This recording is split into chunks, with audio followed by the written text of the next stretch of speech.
আমার নবীর আবির্ভাবে ঝুঁকে গেল ত্রিভুবন তার গুণগানে আল্লাহ মাবুদ দরুদ পড়ে সর্বক্ষণ ইবলিস শুধু কেঁদেছিল ইবলিস শুধু কেঁদেছিল সিজদায় সেদিন ঝুঁকলো না এক আল্লাহ ছাড়া ঝুঁকে গেল সারা জামানা আল্লাহ ছাড়া ঝুঁকে গেল সারা জামানা আমার নবীর আবির্ভাবে ঝুঁকে গেল ত্রিভুবন তার গুণগানে আল্লাহ মাবুদ দরুদ পড়ে সর্বক্ষণ ইবলিস শুধু কেঁদেছিল সিজদায় সেদিন ঝুঁকলো না এক আল্লাহ ছাড়া ঝুঁকে গেল সারা জামানা আল্লাহ ছাড়া ঝুঁকে গেল সারা জামানা আমার নবী যখন ধরনীর বুকে এসেছিলেন আমার নবী আসার আগে কাবা শরীফ ছিল কাবার মধ্যে 360টি মূর্তি ছিল ওই মূর্তিগুলোকে মানুষ উপাসনা করত প্রার্থনা করত আমার নবী যেদিন আসলো এই মূর্তিগুলো আমার নবীকে দেখে সেদিন কি সাক্ষী দিয়েছিলেন কবি ছন্দের মাধ্যমে অতি মূল্যবান কথায় আরো কি লিখছে দেখো ও তার রূপ চেহারার আরেক জোড়া সৃষ্টি করেনি খোদা ও তার রূপ চেহারার আরেক জোড়া সৃষ্টি করেনি খোদা খোদা নিজেই গড়ে প্রেমে পড়ে নাম ডাকে তার মুস্তাফা খোদা নিজেই গড়ে প্রেমে পড়ে নাম ডাকে তার মুস্তাফা আর তার তারিফে কলমা কোরআন তার তারিফে আজান হয় 104 সব কিতাবে দিল যে তার পরিচয়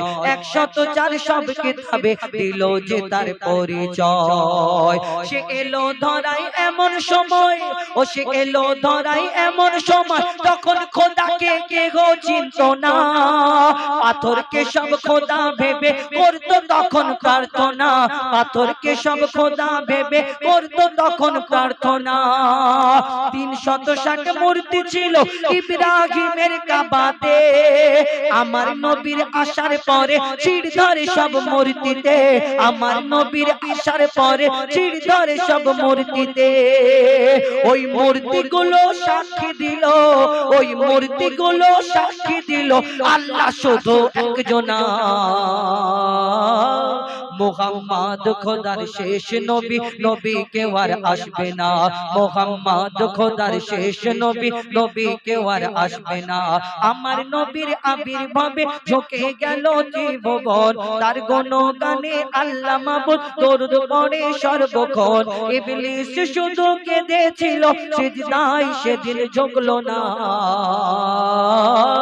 এক আল্লাহ ছাড়া ঝুঁকে গেল সারা জামানা আল্লাহ ছাড়া ঝুঁকে গেল সারা জামানা একটি বাস্তব কথা আপনাদের সম্মুখে তুলে ধরবো হয়তো অনেকজনের খারাপ লাগতে পারে লাগুক আমার অসুবিধা নেই আমার উপরে হয়তো রাগ হতে পারে হোক কিন্তু কিছু জিনিস আমাদের চিন্তা ভাবনা দুনিয়ায় করা দরকার আমাদের বুড়ো বাপ মা যতদিন বেঁচে থাকে আমরা অনেকজনের তার দিকে চেয়ে তাকিয়ে দেখার সময় পাই না কিন্তু ওই বুড়ো বাপ মা যখন মারা যায় আপনাদের এইদিকে এরকম নিয়ম আছে কি বলতে পারেন অনেক জায়গায় এরকম হয় মারা গেলে ওই বড় গরু জবাই করে আবার বড় লোক হলে দুটো তিনটে গরু জবাই করে খানা করে খাওয়াতে হয় না হলে এলাকায় আবার বদনাম হয় আচ্ছা কার জন্য খাওয়াচ্ছ না বাপ মরে গেছে তাই ওর জন্য খানা করে খাওয়াচ্ছ তোমার বাপ যখন বেঁচে রইলো তুমি তোমার বাপের মুখে গরুর গোশত তুলে দিলে না আর ওই বাপ যখন মরে গেল বাপের জন্য এলাকার লোকজনকে তুমি গরু জবাই করে গরুর গোশত খাওয়াচ্ছ হয় না রীতি রেওয়াজ এই দুনিয়ায় আমাদের পালন করতে হয় কবি ছন্দের মাধ্যমে সে সম্পর্কে অতি মূল্যবান কথা লিখছে দেখুন যখন সন্তানের শরীর খারাপ হয় বাপকে জিজ্ঞেস করবে ঈদের সময় ওই বাপের ঈদ কেমন করে কাটে একটা বাপ কি জিনিস যারা গরিব মানুষ লোকজন এইদিক ওদিক করে ধার দেনা করে বাচ্চা কাচ্চাদের জামা কাপড় কিনে দেয় নিজে পুরাতন ইস্ত্রি করা জামা একটা পরে ওই ঈদের নামাজ পড়ে না এটাই বাপ আর সেই বাপ যখন মারা যায় তুমি লোককে খানা করে খাওয়াও আর সেই বাপ যখন বুড়ো হয়ে যায় তুমি রোজগারি হয়ে যাও বড় টাকার মালিক হয়ে যাও তখন সেই বাপকে ভুলে যাও হ্যাঁ সেই বাপকে উল্টো পাল্টা কথা বলো কেমন সন্তান তুমি কবি ছন্দের মাধ্যমে সে সম্পর্কে আরো কে লিখছে দেখো মাতা পিতার কত কথা লিখে গেছে কত জন আমায় তোমায় কেমন করে মা বাপ করেছে পালন আমায় তোমায় কেমন করে মা বাপ করেছে পালন শিশু যখন খায় না কিছু মা বাপ থাকে পেরেশান শিশু যখন খায় না কিছু মা বাপ থাকে পেরেশান মা বাপকে চোখ দেখাইছে ছেলে যখন হয় জওয়ান বাপ মাকে চোখ দেখাইছে ছেলে যখন তখন হয় জওয়ান। বেঁচে থাকতে মা বাপের মুখে, বেঁচে থাকতে মা বাপের মুখে যারা তুলে দিত না ভাত, বাপ মা মারা গেলে সেই ছেলে পাড়ার লোককে খাওয়াই দাওয়াত, বাপ মা মারা গেলে সেই ছেলে পাড়ার লোককে খাওয়াই দাওয়াত। অসুখ হলে ওষুধ কিনে, অসুখ হলে ওষুধ কিনে দিতে চাইতো না যে আওলাদ, বাপ মা মারা গেলে সেই ছেলে লোক দেখানো করে যে দান খায়রাত, বাপ মা মারা গেলে সেই ছেলে লোক দেখানো করে যে দান খায়রাত। ওরে তানবীর কালাম বাপ মার দাম, ওরে হুজাইফা বাপ মার দাম, থাকতে কেন বুঝলি না? তোর ধন দৌলত আসবে যাবে, মা বাপ গেলে আসবে না, ধন দৌলত আসবে যাবে, মা বাপ গেলে আসবে না। আমার নবীর আবির্ভাবে ঝুঁকে গেল ত্রিভুবন, তার গুণগানে আল্লাহ মাবুদ দরুদ পড়ে সর্বক্ষণ। ইবলিস শুধু কেঁদেছিল, সিজদায় সেদিন ঝুঁকলো না। এক আল্লাহ ছাড়া ঝুঁকে গেল সারা জামানা, আল্লাহ ছাড়া ঝুঁকে গেল সারা জামানা, আল্লাহ ছাড়া ঝুঁকে গেল সারা জামানা। একটা প্রশ্ন উত্তরে গজল বলবো, চাচাজি একটু মন দিয়ে শুনবেন। যে প্রশ্ন উত্তর আমি করব শরিয়াত মোতাবেক কিছু কথা, তবে এর মধ্যে প্রশ্ন একদম ডাইরেক্ট সরাসরি প্রশ্ন করলে কিরকম একটা লাগবে, ওই কারণে কিছু কথাবার্তা আছে। তাহলে কি হবে, এই কথাবার্তা না বললে মানুষের মজা লাগবে না, ভালো লাগবে না। তাহলে সব দিকটাই ভালো বজায় থাকবে। আমি পরিবেশন করে শোনাবো, শুনতে থাকুন সুন্দর গজল। কবি ছন্দের মাধ্যমে লিখছে দেখুন। আমি একে প্রশ্ন করব, কচিরা মানারা ও ঝামেলা করছি কেন, এইদিকে দেখ, মারামারি করছি আমার দিকে দেখ। আমি একে প্রশ্ন করব, ওই তোরা সরে যা, মানে বসে যা, নালে সরে যা। এখন ব্যাপার হলো এদের প্রশ্ন, একে প্রশ্ন করব, তুই আমার দিকে না এর দিকে? আমার দিকে। আচ্ছা আমার দিকে যারা জোরে তাকবীর দেবে নারে তাকবীর, আর এ যখন তাকবীর দেবে আল্লাহু আকবার বলবি না। আচ্ছা আমার দিকে একবার দেখা যায়, তাকবীর দাও তো, নারে তাকবীর। ওই তো আমার দিকে আছে, দুদি কি বলছিস? আমার দিকে শুধু হ, ওর দিকে না। বল একবার তাকবীর, নারে তাকবীর। আরেকবার দাও, নারে তাকবীর। ঠিক আছে, সমান সমান। হ্যাঁ বাবা, দুজন তাকবীর দিচ্ছে। চলো প্রশ্ন করব, করো। প্রশ্ন করি তোমার, করো। চলো প্রশ্ন করি তোমার, তার জবাব দাও আমার। ইকোটা আরেকটু কমিয়ে দাও দাদা, এক নাম্বারটা একটু, এক নাম্বারটা কমিয়ে দাও। প্রশ্ন করি তোমার, তার জবাব দাও আমার, প্রশ্ন করি তোমার, তার জবাব দাও আমার। না যদি দাও জবাব করব ফাইন তোমার। প্রশ্ন করি তোমার, তার জবাব দাও আমার, প্রশ্ন করি তোমার, তার জবাব দাও আমার। না যদি দাও জবাব করব ফাইন তোমার। ফাইনটা একটু অল্প করে করো, পকেটে টাকা নেই। নাজিমউদ্দিন ভাই আছে, তোমাকে দেবে ধান নেবো। আর ধানটা আমার দিকে। আচ্ছা ঠিক আছে, আমি ধান নেবো। চলো এখন ব্যাপার, তুমি যদি হেরে যাও নাজিমউদ্দিন ভাই টাকাটা দেবে, ঠিক আছে। আচ্ছা কল্লা নিয়ে তোমাকে টাকা দাও। এখন ব্যাপার হলো প্রশ্নটা করি, চলো করো। জানাজার রুকুয়ার, জানাজার রুকুয়ার সিজদা ওই কেন নাই? নামাজ পড়ো, ইমাম সাহেব নামাজ পড়ায় রুকু করে সিজদা করে, কিন্তু জানাজার নামাজ যখন পড়ানো হয় ইমাম সাহেব আল্লাহু আকবার বলে নিয়ত করে তারপরে ওই দোয়া দরুদ যা পড়ার পরে সালাম ফিরে নেয়, রুকু সিজদা করে না। তাহলে কেন করে না? শোনো, জানাজার রুকুয়ার সিজদা ওই কেন নাই? জানাজার রুকুয়ার সিজদা ওই কেন নাই? উত্তর কেমন দাও তুমি দেখতে আজ আমি চাই। জানাজার রুকুয়ার সিজদা ওই কেন নাই? উত্তর কেমন দাও তুমি দেখতে আজ আমি চাই। উত্তর যদি না পারো বুঝবো তুমি বেকার, উত্তর যদি না পারো বুঝবো তুমি বেকার।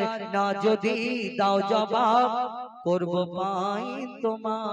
আচ্ছা তুমি প্রশ্ন করলে যে নারে তাকবীর, আচ্ছা দেখা যাক না, প্রশ্ন উত্তর দেই। তুমি প্রশ্ন করলে যে 5 ওয়াক্ত নামাজে রুকু সিজদা আছে, কিন্তু জানাজার নামাজে রুকু সিজদা নেই কেন? তাই তো, উত্তর দেবো কি? আমি কি তোমার প্রশ্ন? আচ্ছা বলছি একবার তাকবীর দাও তো, নারে তাকবীর। শোনো তাহলে উত্তর দিচ্ছে। মাইয়াতের সামনে সিজদা যদি করা হয়, শুনছো তো নাকি? মানে আমি কি কালা নাকি? আচ্ছা ঠিক আছে শোনো। মাইয়াতের সামনে সিজদা যদি করা হয়, সেই মাইয়াতের সাথে খোদার শিরক হয়ে যায়। মাইয়াতের সামনে সিজদা যদি করা হয়, সেই মাইয়াতের সাথে খোদার শিরক হয়ে যায়। রুকু ও সিজদার আল্লাহ শুধু হকদার, রুকু ও সিজদার আল্লাহ শুধু হকদার। দিলাম জবাব তোমার, দাও ফাইন এখন আমার। নারে তাকবীর। আর দেখো একটা উত্তর দে বলে ফাইন, এখন বাকি আছে, দাঁড়াও না, আমার দাদা আছে, টেনশন নিচ্ছে কেন? আচ্ছা বললে বুঝিয়ে দিই ব্যাপারটা। আমরা যখন ইমাম সাহেব যখন নামাজেতে সিজদা করে রুকু করে, তখন সামনে কিন্তু কেউ থাকে না। আর জানাজাটা হলো মাইয়াদের মাগফিরাতের জন্য দোয়া। আর ইমাম সাহেব ঠিক ওইভাবে সামনে দাঁড়ায়, আমরা যেমন নামাজের মতো দাঁড়াই। কিন্তু আমরা দোয়া দরুদ পড়ে আমরা সালাম ফিরি, মাইয়াতের জন্য দোয়া করে সালাম ফিরি। কিন্তু জানাজার নামাজটা কি ওই মাইয়াতকে উদ্দেশ্য করে, ওই ইমাম সাহেবের সামনে একটা খাটিয়া থাকে, তার উপরে একটা মাইয়াতকে রাখা থাকে, তাহলে তাকে উদ্দেশ্য করে আমরা দাঁড়াই। যদি ওইখানে রুকু সিজদা করা হতো, ওই মাইয়াতকে রুকু সিজদা করা হতো। আর আল্লাহ ছাড়া কাউকে সিজদা করা চলবে না, শিরক, আর শিরকের গুনাহ মাফ নেই। ভালো উত্তর দিয়েছো। আরেকটা প্রশ্ন করব। একটা না তুমি তুমি 10টা করো না। দম্বা, ছাগল, উট, গরু, ভেড়া এগুলো খাও? হ্যাঁ খাই, এই সময় তো খুব খেয়েছি। এই যে। হ্যাঁ আর শুয়োর? ওর তো মানে হারাম খায়। আচ্ছা বলো দাদা, যদি তুমি একটা কথা বলো, দুম্বা, ছাগল, উট, গরু, ভেড়া চারটে পা, হ্যাঁ দুটো কান, দুটো চোখ, মুখ, আর শুয়োরও চারটে পা, দুটো চোখ, দুটো মুখ, সব দুটো কান, সব একই। শুয়োরের গোশ আবার 1.5 ইঞ্চি মোটা চর্বি, দোকানে বিক্রি হয় দেখি ভাই। আচ্ছা ওইটা যদি ওইগুলো হালাল হয়, এটা কেন হারাম? শোনো বলো। দুম্বা, ছাগল, উট, গরু ধর্মে হালাল জানে, দুম্বা, ছাগল, উট, গরু ধর্মে হালাল জানে, শুকর কেন হয় হারাম তার জবাব দাও তুমি। দুম্বা, ছাগল, উট, গরু ধর্মে হালাল জানে, শুকর কেন হয় হারাম তার জবাব দাও তুমি। সময় দিলাম 2 মিনিট, তার বেশি আর তো নয়, সময় দিলাম 2 মিনিট, তার বেশি আর তো নয়, না যদি দাও জবাব করব ফাইন তোমার। আচ্ছা 2 মিনিটের জায়গায় যদি 5 মিনিট করলে ভালো হতো না? না, জলদি বলো, সময় বেশি নেই। আচ্ছা তুমি প্রশ্ন করলে যে দুম্বা, ছাগল, উট, গরু হালাল, কিন্তু শুকর কেন হারাম, তাই তো? শোনো তাহলে মন দিয়ে শুনবে। বলো। শুকর হলো প্রাণঘাতী সব রোগের ভান্ডার, শুকর হলো প্রাণঘাতী সব রোগের ভান্ডার, শুকরের গোশতে তৈরি হয় ক্যান্সার। শুকর হলো প্রাণঘাতী সব রোগের ভান্ডার, শুকরের গোশতে তৈরি হয় ক্যান্সার। চরিত্রহীন এই পশু এর জোড়া নাই গো আর, চরিত্রহীন এই পশু এর জোড়া নাই গো আর। দিলাম জবাব তোমার, দাও ফাইন এখন আমার। নারে তাকবীর। কি জ্বালা বলো দুটো তো? দিয়ে দিলাম জবাব। নাজিমউদ্দিন ভাই যা প্রশ্ন করছি সব উত্তর দিয়ে দিচ্ছে, কি হবে বলো? আরে দুটো প্রশ্নের উত্তর টাকা আবার পাবো। হ্যাঁ, আরেকটা কথা বলি। এই এই আমার দয়ার নবী বলেছে, এই শুয়োরের গোশতে ক্যান্সারের সম্ভাবনা, শুয়োরের গোশ আমার দয়ার নবী বলেছেন হারাম, আমরা হারাম মেনে নিয়েছি। মদ খাওয়া চলতো, কিন্তু আমার দয়ার নবী যেদিন থেকে বলেছে মদ খাওয়া হারাম, আমরা নবীকে মহব্বত করি, তাই সেই দিন থেকে আমরা মদকে হারাম করে দিয়েছি এই দুনিয়ায়। তাহলে এই শুকরের গোশে ওই ক্যান্সারের সম্ভাবনা রয়েছে 120%, তাই আমরা এটাকে মুসলমানদের জন্য যেটা খেলে উম্মতে মুহাম্মাদির জন্য ক্ষতিকর, সেটা আমার দয়ার নবী হারাম বলে গিয়েছেন, তাই আমরা খাই না। যাই হোক, ভালো উত্তর দিয়েছে আমার ছাত্র, কিন্তু শেষ হয়ে গেল। শেষ নেই, এবার শুরু হবে খেলা। কেন? তো আমি তোমাকে প্রশ্ন করবো এবার দুটো। তুমি আমাকে আমি তোমাকে করবো। করো, জব করবো? জব, ঠিক আছে এবার শোনো। জব করে দে, সময় নেই। মরা মাস ইসলামে খাওয়া যে নয় হারাম। ওই জন্য বলছি দাদা, শুনছো তো, শুনছো তো, এই জন্য বলছিলাম, মন দিয়ে শোনো। মরা মাস ইসলামে খাওয়া যে নয় হারাম। নয় হারাম। হ্যাঁ নয় হারাম। আমি তাই ভাবছি মাছ মরে পচে শুকিয়ে শুকো মাছ দিয়ে বেগুন দিয়ে রান্না করে খেয়ে নিচ্ছে, হারাম কি করে হবে? বলো। মরা মাস ইসলামে খাওয়া যে নয় হারাম, কিন্তু মরা মুরগি ওই খাওয়া কেন হারাম? জবাইয়ের আগে যেগুলো মরে যায় বা ওই মোটকে দোকানে বিক্রি করে না সেগুলো সেইগুলো কথা বলছি। মরা মাছ ইসলামে খাওয়া যে নয় হারাম, কিন্তু মরা মুরগি ওই খাওয়া কেন হারাম? আশা রাখি এর জবাব দেবে সঠিক আমার, আশা রাখি এর জবাব দেবে সঠিক আমার। না যদি দাও জবাব করবো ফাইন তোমার। বলে মরা মুরগি তাও ঠিক বলেছো। দেখবি আমরা টুপিওয়ালা দাড়িওয়ালা কোন হোটেলে যদি যাই, ওয়েটার এসে এরকম করে দেখায় যে এরকম হালাল করা, জানে এরকম হাল মটন কিল মেরে মেরে বিদেল খাবে না। কেন খাবে না? মুসলমান কেন খায় না? শুনে রাখো, এই যে জবাই করা হয় ইসলামিক পদ্ধতিতে আমরা জবাই করি।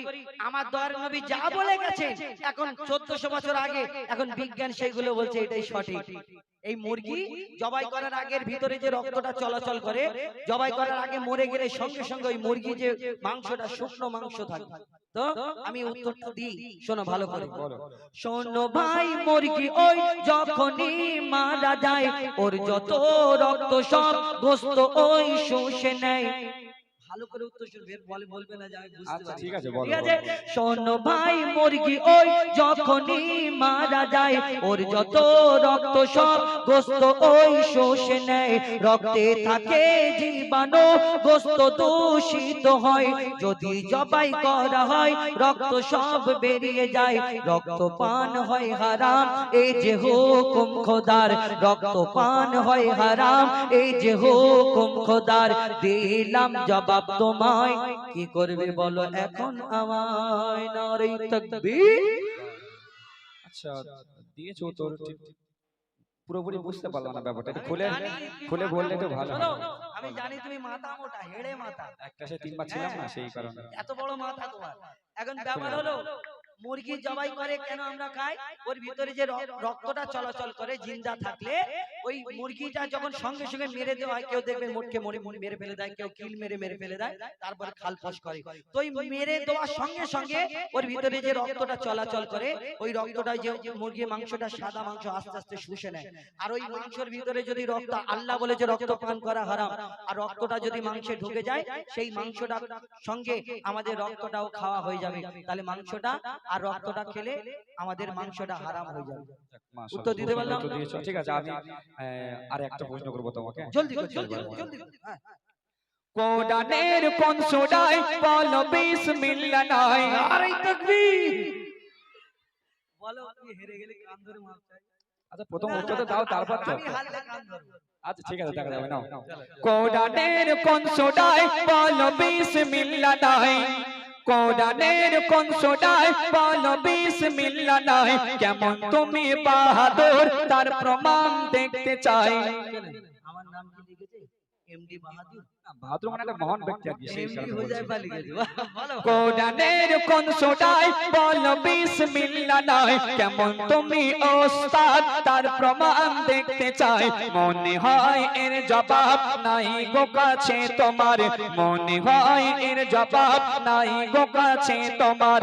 না যদি দাও জবাব শেষবারের মতো করবো ফাইন তোমার। শেষবার আর প্রথমবার ভুলে যাও, কান ধরে। আচ্ছা উত্তরটা দাও, তারপর বলো। তো। হ্যাঁ, বলো। তাহলে মন দিয়ে শুনে নাও ছোট ভাই, তাহলে মন দিয়ে শুনে নাও ছোট ভাই।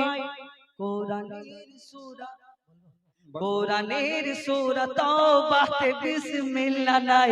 এবার তুমি হার স্বীকার করো সামনে সবার, এবার তুমি হার স্বীকার করো সামনে সবার। দিলাম জবাব তোমায়, কান ধরার জন্য হও তৈয়ার। নারে তাকবীর। শোনো, আর ঝগড়া করে লাভ নেই, কেন অনেক শিল্পী আছে, ঠিক আছে। হ্যাঁ, শিল্পীকে দেবো, এটা আমাদের নিজেদের লোক। কান ধরো না, বলছি, কান ধরতে হবে। কানটা ধরে হ্যাঁ? না না ওসব জানি না। কান ধরো, আচ্ছা ঠিক আছে, আমার ভুল হয়ে গেছে। ভালো করে ধরো। এই তো আমার ভুল হয়ে গেছে। আর জীবনে প্রশ্ন লাগবে করবো না। না। সারা দুনিয়ার কোনায় কোনায় সেজে উঠেছে, একটু সারা দুনিয়ার কোনায় কোনায় সেজে উঠেছে, সারা দুনিয়ার কোনায় কোনায় সেজে উঠেছে, সারা দুনিয়ার কোনায় কোনায় সেজে উঠেছে। আজ নবী কোলের সেই রমণী ধরাই এসেছে, আজ নবী কোলের সেই রমণী ধরাই এসেছে, আজ নবী কোলের সেই রমণী ধরাই এসেছে। সরকার কি আমত মারহাবা, দিলদার কি আমত মারহাবা, আকা কি আমত মারহাবা, হুজুর কি আমত মারহাবা, মারহাবা মারহাবা। আজ নবী কোলের সেই রমণী ধরাই এসেছে, আজ নবী কোলের সেই রমণী ধরাই এসেছে, আজ নবী কোলের সেই রমণী ধরাই এসেছে। যার আগমনে ধন্য সারা বিশ্বয়ে জাহান, কুল আলমের সেরা যিনি সুলতানে সুলতান, কুল আলমের সেরা যিনি সুলতানে সুলতান। যার আগমনে ধন্য সারা বিশ্বয়ে জাহান, কুল আলমের সেরা যিনি সুলতানে সুলতান, কুল আলমের সেরা যিনি সুলতানে সুলতান। সৈয়দুল বাশার নবী আমার ধরাই এসেছে, সৈয়দুল বাশার নবী আমার ধরাই এসেছে। আমদ প্রমোদে অলি গলি সেজে উঠেছে, আজ নবী কোলের সেই রমণী ধরাই এসেছে, আজ নবী কোলের সেই রমণী ধরাই এসেছে, আজ নবী কোলের সেই রমণী ধরাই এসেছে।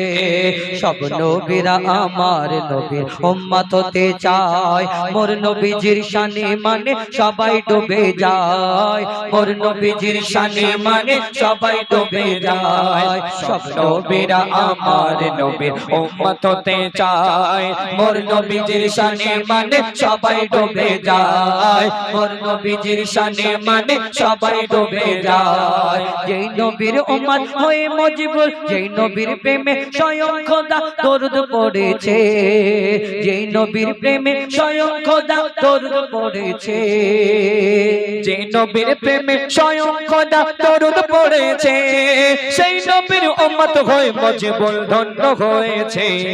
আজ নবী কোলের সেই রমণী ধরাই এসেছে, আজ নবী কোলের সেই রমণী ধরাই এসেছে। সরকার কি আমত মারহাবা, দিলদার কি আমত মারহাবা, আকা কি আমত মারহাবা, হুজুর কি আমত মারহাবা, মারহাবা মারহাবা।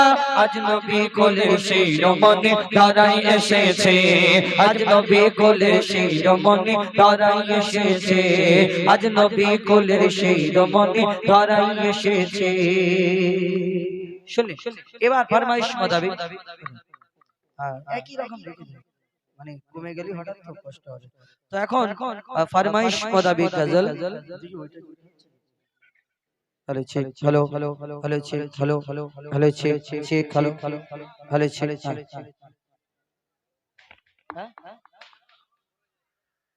ভালো করে গাইবো,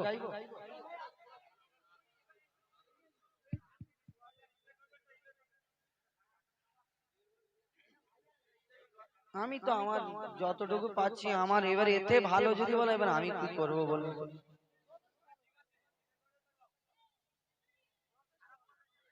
হ্যাঁ হ্যাঁ ফিলিস্তিনের আছে, ফিলিস্তিনের গজল মুসলিম জেগে ওঠো শক্ত গরম গম ওঠো, সেইটা ইনশাআল্লাহ ছোট করে শোনেন দাদা। আর একটু মেন ব্যাপার এখন ঈদের সময় তো ওয়েদার চেঞ্জ হচ্ছে, আমাদের বিশাল কষ্ট। Hello check, hello hello check check, এরম রেখে দাও আর কমাবেন না, কেন কমালে হঠাৎ করে আমাদের অসুবিধা। জয় জয়। মুসলিম জেগে ওঠো শক্ত করো গো মুঠো, বীরের মতো দাও হুঙ্কার, রুখে দাও সন্ত্রাস রুখে দাও, জয় কর মসজিদুল আকসা। মুসলিম জেগে ওঠো শক্ত করো গো মুঠো, বীরের মতো দাও হুঙ্কার, হুঙ্কার রুখে দাও সন্ত্রাস রুখে দাও, জয় কর মসজিদুল আকসা। মুসলিম জেগে ওঠো শক্ত করো গো মুঠো, বীরের মতো দাও হুঙ্কার, হুঙ্কার রুখে দাও সন্ত্রাস রুখে দাও, জয় কর মসজিদুল আকসা। হবে হবে গনিশয় মুসলমানের বিজয়, হবে হবে গনিশয় মুসলমানের বিজয়। মুসলিম জেগে ওঠো শক্ত করো মুঠো বীরের মতো দাও হুঙ্কার হুঙ্কার রুখে দাও সন্ত্রাস রুখে দাও জয় করো মসজিদুল আকসা। মুসলিম জেগে ওঠো শক্ত করো মুঠো বীরের মতো দাও হুঙ্কার হুঙ্কার রুখে দাও সন্ত্রাস রুখে দাও জয় করো মসজিদুল আকসা। হবে হবে গো নিশ্চয় মুসলমানের বিজয়, হবে হবে গো নিশ্চয় মুসলমানের বিজয়। চল মুজাহিদ ফিলিস্তিনের দিকে মসজিদুল আকসা ডাকে যে তোকে, চল মুজাহিদ ফিলিস্তিনের দিকে মসজিদুল আকসা ডাকে যে তোকে।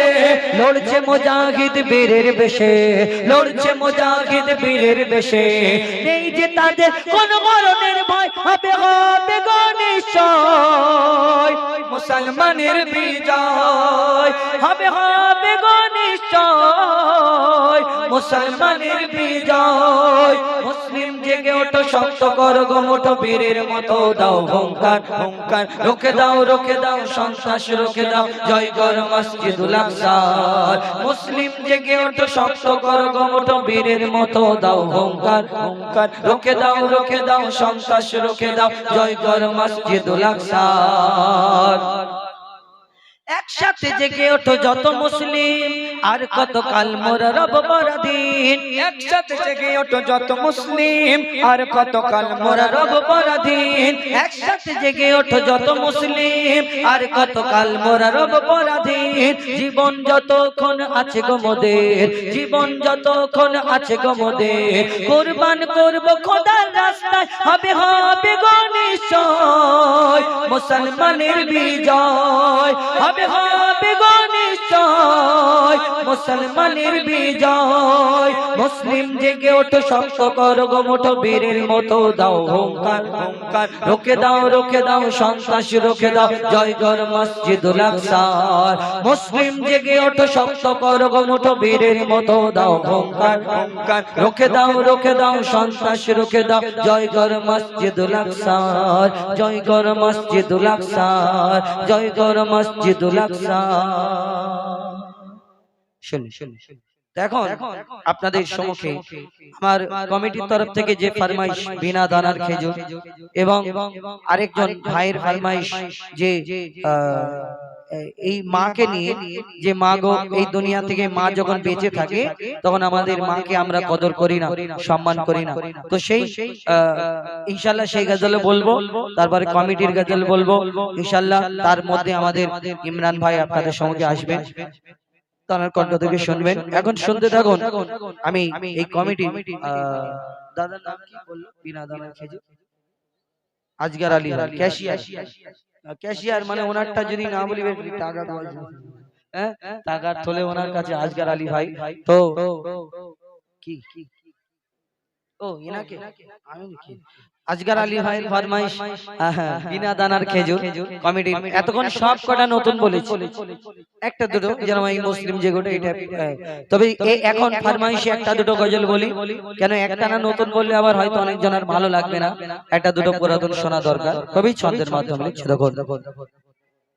মা আমিনার দোলাই দেখো তোলে মিমের ফল, দুনিয়া ঘরে পাবে না গো যাহার সমতল। মা আমিনার দোলাই দেখো তোলে মিমের ফল, দুনিয়া ঘরে পাবে না গো যাহার সমতল। সে আসার পরে পড়ছে দেখো, আসার পরে পড়ছে দেখো সারা জগৎ কোল। কি বলে?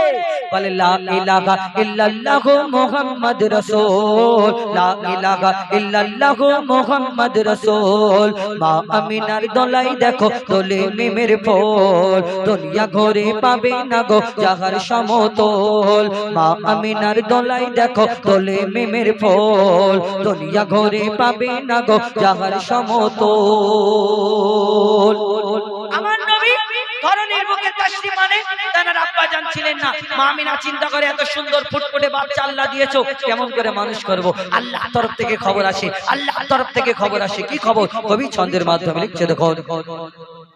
ওই পিতার ছায়া ছিল না মাথায় নবী জন্ম নিল যখন শুধু ছিল মা আমিনা ছিল না ভাই বোন শুধু ছিল মা আমিনা ছিল না ভাই বোন নবী জন্মকালে এতিম বলে মা আমিনা ভাবে আমি করব কেমন লালন পালন খোদা গো কি হবে আমি করব কেমন লালন পালন খোদা গো কি হবে তখনই এক খবর আসে শোনো আমিনা বিবি তখনই এক খবর আসে শোনো আমিনা বিবি তোমার কোলে নাজিল হলো খোদার শ্রেষ্ঠ নবী আল্লাহ স্বয়ং তার লালন পালনে নিয়েছে গোবার আর জিবরিল আমিন থাকবে হয়ে ওর পাহারাদার ও সৃষ্টি কুলের শিরোমণি আর নবী কোলের মোল সৃষ্টি কুলের শিরোমণি আর নবী কোলের মোল দুনিয়াতে যার নাম হবে মুহাম্মদ রাসূল দুনিয়াতে যার নাম হবে মুহাম্মদ রাসূল মা আমিনার দোলাই দেখো দোলে মিমের ফুল দুনিয়া ঘুরে বেনা গো জাগার সমতল মা আমিনার দোলাই দেখো দোলে মিমের ফুল দুনিয়া ঘুরে পাবে না গো জাগার সমতল সে আসার পরে পড়ছে দেখো আসার পরে পড়ছে দেখো সারা জগৎ কোল লা ইলাহা ইল্লাল্লাহ মুহাম্মদ রাসূল লা ইলাহা ইল্লাল্লাহ মুহাম্মদ রাসূল লা ইলাহা ইল্লাল্লাহ মুহাম্মদ রাসূল বিনা দানার খেজুর এটা একটা বিশাল বড় ঘটনা আমরা গজলে তুলে ধরেছি তবে একটু মন দিয়ে শুনতে হবে বুঝতে হবে তবে বুঝতে পারবেন কি আপনাদের এই চিত্রশালী এই যে অনুষ্ঠান হচ্ছে চিত্রশালীতে কত হাজার হাজার খেজুর গাছ আছে যদি খুঁজে খুঁজে দেখা যায় কিন্তু এইরকম কোন খেজুর গাছ দেখাতে পারবেন না খেজুর গাছে খেজুর হয় কিন্তু খেজুরের মধ্যে দানা থাকে না এরকম না বিনা দানার খেজুর হয় না একমাত্র হয় আরব দেশেতে হাজী সাহেবরা যেখানে হজ করতে যায় হজ থেকে ফেরার সময় আমাদের জন্য ওই জমজমের পানি আর খেজুর আনে তার মধ্যে একটা খেজুর হয় বিনা দানার খেজুর আচ্ছা বলুন সব খেজুরের মধ্যে যদি দানা থাকে এই বিনা দানার খেজুর কি করে হলো কবে থেকে হলো কোথা থেকে হলো আমার নবী যখন দিন প্রচার করত কেউ বেদিনরা এই পাথর ছুঁড়ে আঘাত করত কেউ পাগল বলতো কেউ নাড়ি ভুঁড়ি চাপিয়ে দিত আমার নবী কে একদিন একটা বেদিন পরীক্ষা করার জন্য একটা খেজুরের দানা এনে বলছে মুহাম্মদ তুমি সত্যিকারের যদি নবী হও তোমাকে এই খেজুরের দানা দিচ্ছি তুমি আমার সামনে পুঁতে আর একদিনেতে একটা গাছ বের করে দেখাতে হবে একদিনে একটা গাছ দেখবে আমার নবীজি তাকে বলছে তুমি একদিনে গাছ দেখতে চাও